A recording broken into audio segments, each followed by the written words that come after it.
May kakalikutin tayo guys, 2-in-1 speaker. So yung isang speaker niya naiwan lang. Pero 2-in-1 siya. Mas yung brand, ginawa na natin to dati, mga nakarang taon nata. Ngayon sabi ng may-ari, binalik ulit. Hindi na daw nakakabasa ng USB. Pero dati ang problema nito, no power siya. So ngayon naman, pinapaayos ulit. Hindi na daw nakakabasa ng USB. So yun yung i-check natin. So kapag bago ka pa lang sa aking channel mga kalikot, huwag niyo pong kalimutang i-subscribe ang ating YouTube channel. At pa-click na rin ng ating bell button para updated kayo sa mga bagong ilalabas pa nating mga video. At saka huwag niyo rin pong kalimutang i-follow ang ating Facebook page. So tara guys, kalikutin na natin siya. Tara!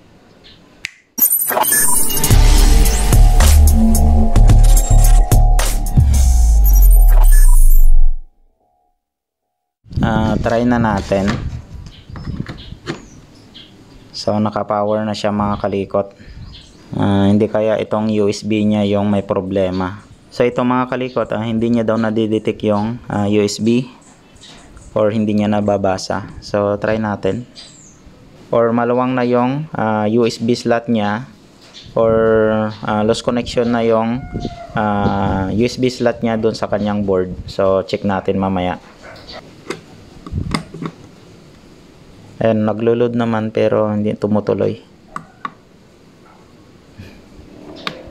Ayan, tapos hindi rin malipat yung mode niya. Ay, pwede pala. Ayan, pwede pala. So, sa USB natin ilipat. Ayan, naglo-load siya pero ayaw pumasok.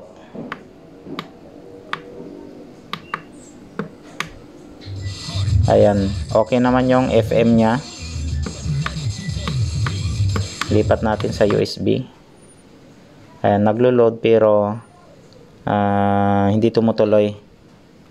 So parang may problema sa kanyang USB. Try natin lagyan ng ibang USB. Try natin sa ibang USB mga kalikot. So magka-copy muna tayo ng songs. Parang wala ata tayong songs na ko na. Ay ito, Ilocano. So try natin kung gagana siya or kung madidetect niya. Nalagyan na natin siya ng songs. Try na natin. Ayun.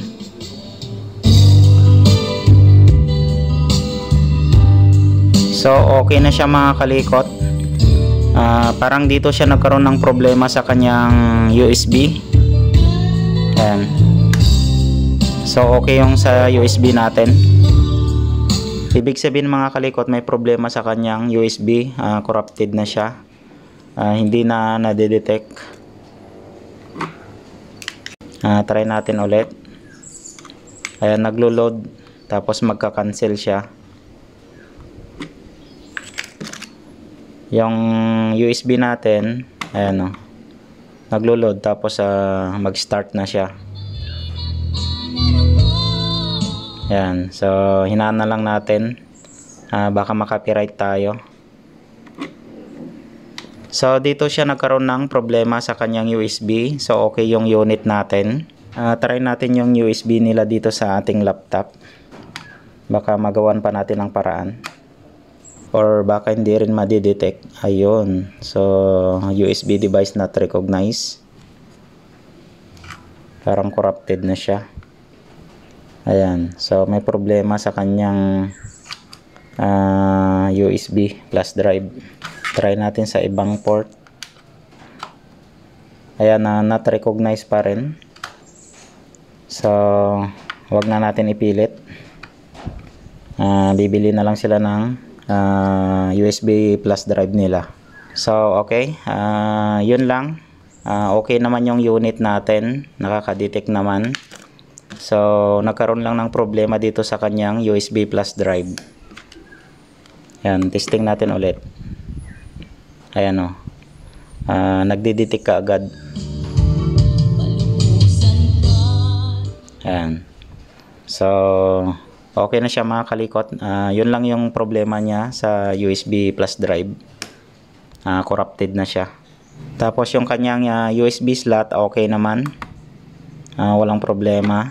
Kapag nagche-check kayo ng ganun mga kalikot, yung hindi nakaka-detect ng flash drive, subukan nyo muna ng ibang flash drive para hindi na kayo magbubukas ng unit.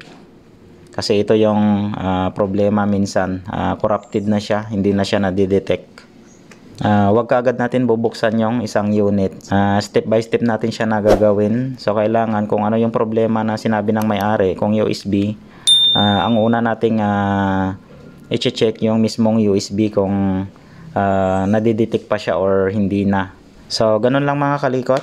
Siya nga pala mga kalikot, ayusin rin natin tong kanyang power cord. Ayan baka sa katagalan nito naikot siya tapos mapigtas, tapos magkadikitan, delikado. Matanda pa naman yung may-ari nito mga kalikot. Tapos ito kasing power cord niya, ayan ang tigas. Matigas na yung pan niya, wire. Maghanap tayo ng ibang wire na ipapalit natin. Kung ayusin lang natin to, baka mag-crack rin yung balat ng wire niya. So baka ganito rin yung mangyayari ulit. So palitan natin ng bagong wire, yung malambot. Tapos dito sa kanyang isang speaker, ayan ito guys, matigas na rin palitan na rin natin. Ayan putol na siya, tapos nagpilipit na yung dalawang wire. Yan, papalitan rin natin ng bagong wire. Tapos update ko na lang kayo mamaya mga kalikot kapag nakahanap na tayo ng wire na pamalit.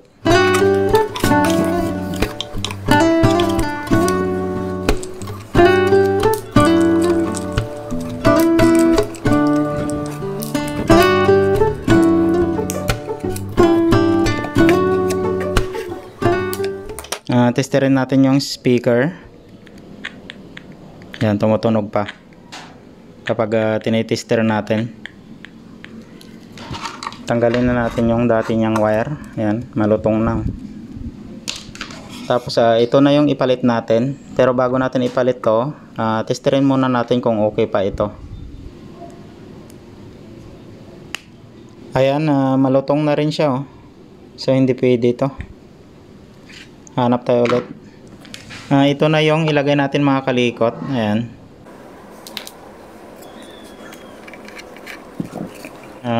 Medyo manipis nga lang pero okay pa naman. Wala na kasi tayong mahanap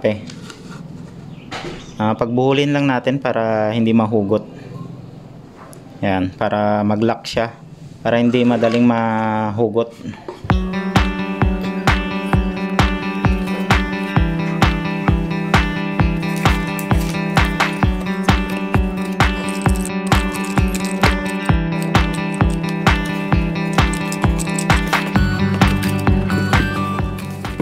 Testerin ulit natin dito sa wire niya. Ayan. So okay na itong maliit na speaker niya. Yung power cord naman mga kalikot yung repairin natin.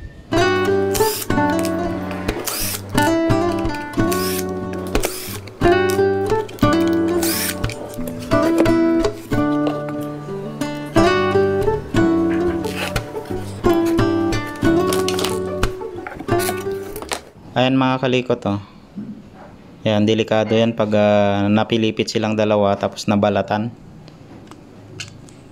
Tapos bigla nating isaksak, maaring puputok yung ating power cord.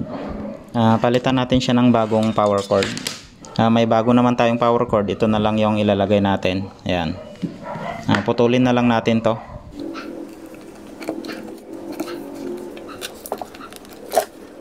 Ayan, so okay na siya malinis tignan at saka hindi delikado. Lagyan natin ng shrink tube para hindi sila magdikitan. A few moments later. Napagdugtong na natin siya. Pwede na natin saraduan.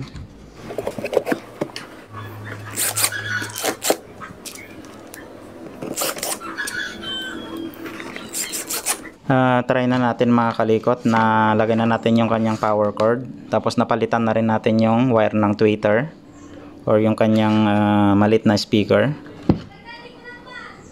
Ayan, So may power naman. Nalagay natin sa FM.